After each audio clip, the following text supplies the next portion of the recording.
And thank you for joining me in this special edition of the Brian Sussman Show. You're in for a treat. You are about to meet Dr. Hurricane. Clearly, he is the world's foremost expert on hurricanes. He was the director of the National Hurricane Center for 13 years, longest serving director of the National Hurricane Center. He went on to become a very popular and wonderful meteorologist for the CBS station in Houston, Texas after that. But he remains on top of the meteorological scene, especially hurricanes, even today at the age of 92. He is Dr. Neil Frank, one of my meteorological heroes. This is a man I've been following from afar for many, many years. And I am blessed, honored, privileged, humbled to say that he has actually endorsed my upcoming book, Climate Cult. What you're going to hear is part one of our interview with Dr. Neil Frank. We'll play a larger portion of the interview. In fact, we'll play the interview in its entirety in a few weeks. But I wanted to give you a snippet right now as he talks about hurricanes. You know, he began his career in the Air Force, and the Air Force trained him, allowed him to get his master's in meteorology and then his PhD in meteorology. But he got interested in hurricanes because the Air Force had stationed him in Okinawa, Japan. And he personally endured 3 typhoons, same thing as a hurricane, 3 typhoons. And that's really what piqued his interest when it came to hurricanes. As you know, the latest mantra from the climate change agenda is that there are more hurricanes than ever, bigger hurricanes than ever, stronger hurricanes than ever. Dr. Frank in 2009 told the Washington Post that he thought the climate change agenda was a hoax. He believes that more than ever now because he's had a lot of time to dig into the debate. And when it comes to hurricanes, he would say the agendists are dead wrong. Let's pick up the interview from there. So now let's go to the hurricanes. Hurricane-type storms form throughout the world. In the Pacific, we call them typhoons, and in the Indian Ocean and down in Australia, they call them cyclones. Well, if you take a look at the number of hurricane-type storms that form worldwide, there's about 47. We have pretty good records with satellites that go back 40 years. So what has been the trend in that? Well, it's been down. And as a matter of fact, in 2021, there was only 37. And in 2022, there were only 40. So if anything, there has been a downward trend. You know, Dr. Frank, I just have to interject for a second because people need to understand this. The satellite didn't come into play until 1979. So in the 50s, 60s, and really the 70s, you're forecasting hurricanes based on ship observations, plane observations. You didn't have a lot to go on. There's no question about it. And in those years, we became very sensitive to our weather patterns. And we paid very close attention to the reports, particularly from the ships. And boy, we analyzed the data from the surface to the top of the atmosphere, and we made our own predictions of what we thought was going to happen in terms, and it was a real challenge. But the best thing I can tell you about it is we became alive to what weather was doing. In contrast, today, the meteorologists depend on a numerical model. Yeah, they depend on the models. You guys were depending on real life observations. But again, I want to go back to this whole idea that we're seeing more hurricanes than ever, because that's what the climate activists will contend. Right. We know from history that there have been some monster, deadly storms in many, many years gone by. So talk to us about that contrast, the history compared to the present dialogue that we get from the climate activists. Well, the climate activists today are taking every major storm, whether it be winter or whether it be summer or whether it be hurricane, and they said, that's an example of global warming. No, no, no. We've had major hurricanes throughout the history of our records. In 1893, two major hurricanes made landfall in the United States, and both of them killed over 2,000 people. One of them was on Hilton Head Island in South Carolina, and the other was on the coastal areas of Louisiana. The strongest storm that has ever hit the United States, as far as winds and as far as pressure, occurred in 1935. A storm moved across the Bahama Islands, and when it left the westernmost Bahama Islands, it was a tropical storm. And 36 hours later, it was the strongest storm that has ever hit the United States. So we have a long history of major, major hurricanes. The trend today is say, this storm has never occurred in the past. No, that's not true. Well, isn't it interesting? Karl Marx said history means nothing. And I think the climate activist of today wants to erase the historical record because it doesn't fit their agenda. Would you agree with that? Oh, there's no question about that. And there's a lot of the younger folks that are in meteorology today that don't know, if they look in the past records, they don't know that there was problems in the observations in those years. Could you explain to our audience why hurricanes are a necessary function of the global environment? Yeah, that's very easy to do. In order to live on this planet, we have to mix the cold air in the northern latitudes with the warm air in the southern latitudes. If we don't have that mixing process, then we'd be in real trouble. Well, in the wintertime, winter storms do that mixing very well. I like to refer to winter storms as giant egg beaters, and they bring the cold air south into the tropics and the warm air north into the higher latitudes, and everything works out very well. But in the summertime, the boundary between the colder polar air and the tropical air retreats way back up into northern Canada, and you get a big buildup of heat in the tropics. You've got to get rid of that heat. And Mother Nature has a very effective way of doing it, and it's called the hurricane. So when a hurricane forms, it represents the tropical atmosphere boiling, and when that bubble of hot air moves into higher latitudes, we remove heat out of the tropics. So hurricanes were not designed to create problems for mankind. I'm not sure it was ever intended that we would live on Galveston Island or we would live on Long Island or whatever on the coastal areas of Georgia. But since we have decided to live in those areas, we've created a hurricane problem. But I submitted a lot of the hurricane problem is man-made. When did you first hear about human-caused anthropogenic global warming? When did that topic first come to your attention? Well, that came to my attention in the 80s, and there was a real good friend of mine, Dr. Bill Gray.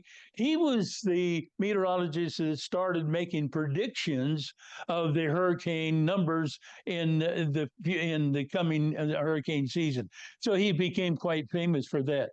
And he called me up. It was incidentally every summer he would come down and spend time at the Hurricane Center. And so he called me up and he said, "Look, this global warming is a mess.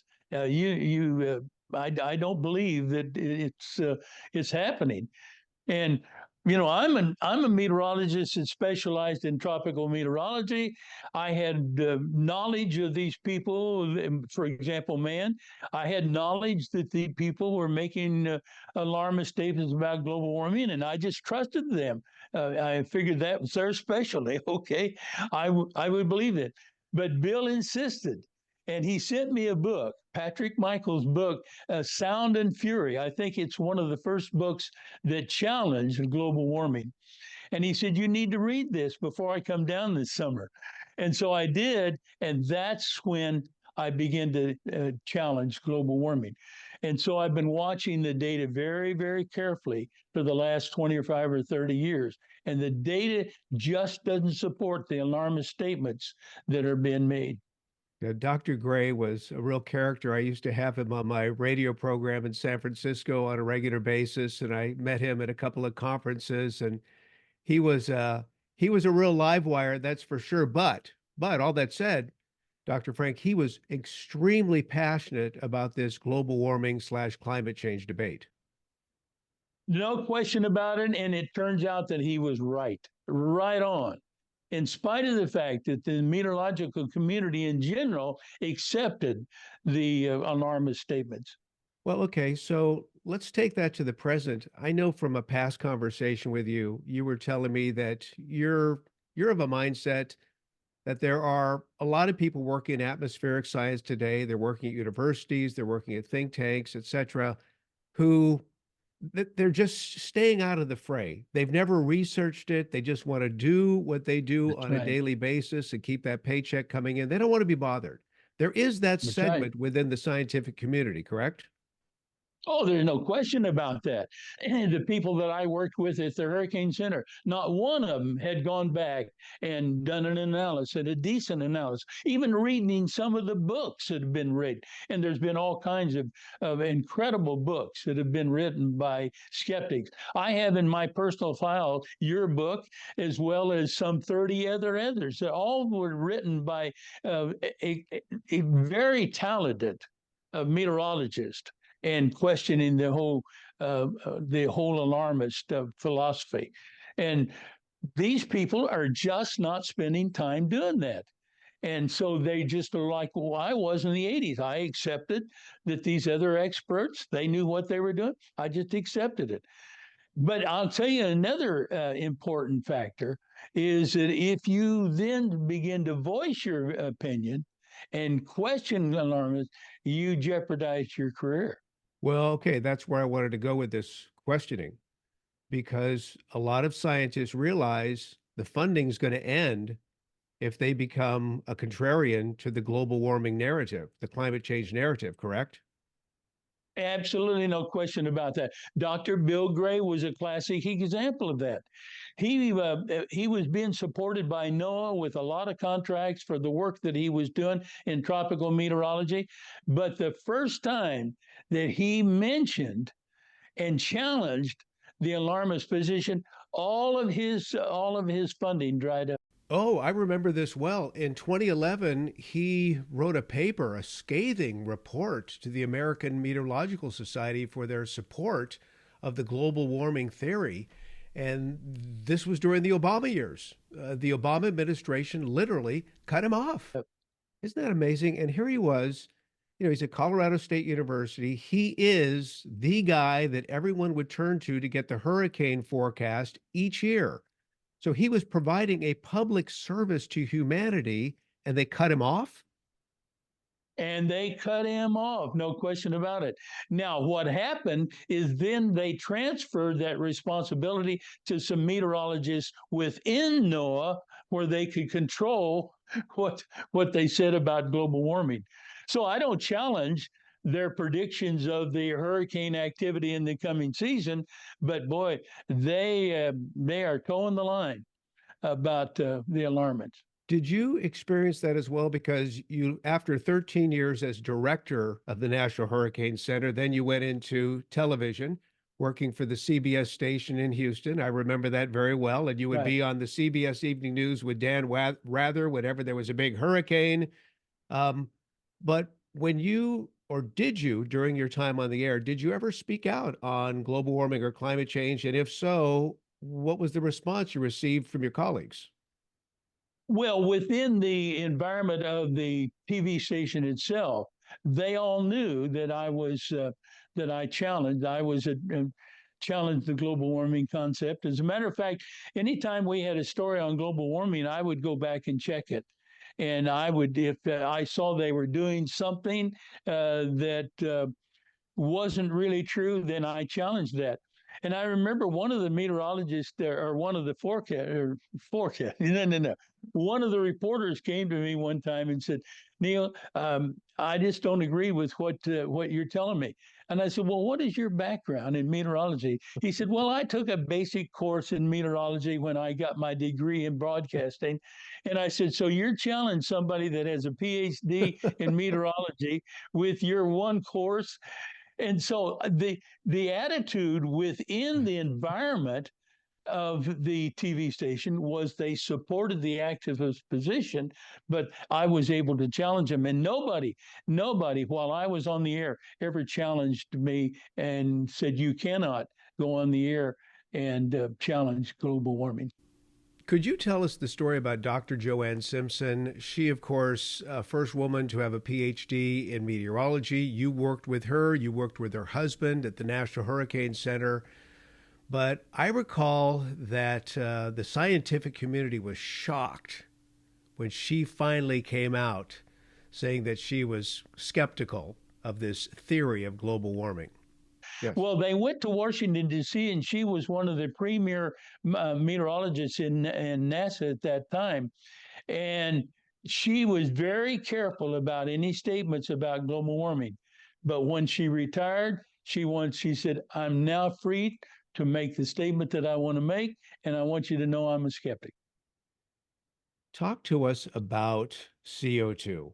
It's essential for life. Right. Why do you think it's so vilified, Doctor? Yeah. Now let's talk about carbon dioxide. Carbon dioxide is a very minor gas. Okay, as you have pointed out in your book, it's 0.04% of the atmosphere. Now, I've seen a number of references that show just what that really means. I like to use the one about the football stadium in Dallas. It holds 100,000 people. If you assign a molecule of air to every one of those seats, you would end up with 70,000 plus nitrogen seats. You would end up with 20,000 plus oxygen seats, maybe 2,000 water vapor seats. There would only be 40 seats. That's 0.04% of the atmosphere, or 400 parts per million. And I don't think 40 seats are going to control the atmosphere in a football stadium where there's a football game, nor do I believe that 0.04% of the atmosphere is going to control the global temperature. It is a very minor gas. So it's almost as if, Dr. Neal, it's almost as if they have the tail wagging the dog. Absolutely. I mean, even if we double that, right now we're about 400 parts per million. If you double it, it only goes to 80 seats. Again, 80 seats is a very small number of seats in a 100,000 seat stadium. But the other thing that is very, very important is it is a miracle gas, as I like to call it. Mm-hmm. Without carbon dioxide, all plants die, and that means all humans die. The carbon dioxide levels for the last 10,000 years have averaged in the range of in the 200s, maybe average 250 or something like that. Well, it's raised up now to 400. I don't know whether people know this or not, but if the carbon dioxide levels ever drop below 180, all plants die. And we were very close to that at times during the last 10,000 years. So it's interesting now that it's up to 400. And what we're finding is that there is a significant greening of the planet that we think is because of carbon dioxide. There is so much more to this interview with Dr. Neal Frank, and I will present the rest of the interview in just a few weeks. And I will also include his very engaging Christian story of how a man who was a scientist was out to prove scientifically that there was no God. And you'll find out how that worked for him, because it actually worked out very well. He ended up having a complete spiritual transformation in his quest to prove there was no God. So we'll get to that a little bit later. Again, Dr. Neal Frank, thank you so much for your wonderful endorsement of my upcoming book, Climate Cult. I will let you know when you're able to hear the rest of this delightful interview. Thanks for joining me, everyone. I appreciate you so much. God bless you. God bless the United States of America. Thanks for listening. Thanks for watching.